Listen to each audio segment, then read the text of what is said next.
pochi mesi dalla sua scomparsa, Mantova rende omaggio a Gabriele Basilico, uno dei più grandi fotografi italiani. Protagonista assoluto della cultura visiva internazionale, nel 2006 Basilico aveva dedicato a Mantova un percorso fotografico di autentico valore. 73 di questi scatti, realizzati grazie alla felice intuizione della Fondazione BAM, rivivono oggi nelle sale della Casa del Mantegna.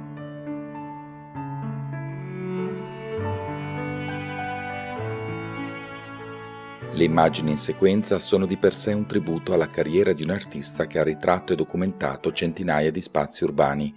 Mantova si è rappresentata tuttavia diversa, emergendo nella sua attrattiva sensualità metafisica e nelle sue stridenti contraddizioni.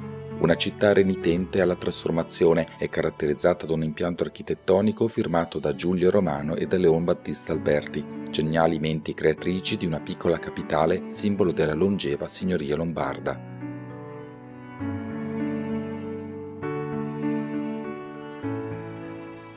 Con Gabriele Basilico la fotografia di paesaggio ed architettura cerca in ogni modo di parlare dei nodi della contemporaneità e di individuare gli angoli in cui la modernità è intervenuta sulle emergenze del passato. Nelle fotografie le parti monumentali e polifoniche della città, patrimonio UNESCO, si specchiano nell'architettura degli anni 30 e 40 e successivamente negli aggiornamenti del secondo dopoguerra. Utopiche integrazioni tra casa e servizi, centralità di nuovi spazi pubblici, persistenza di vecchi luoghi di incontro. In questi intrecci le immagini del grande fotografo milanese ci permettono di meglio comprendere le ragioni del presente attraverso la dialettica con il passato, una realtà che Basilico ha saputo indagare con occhio civico, interpretazione estetica e sguardo poetico.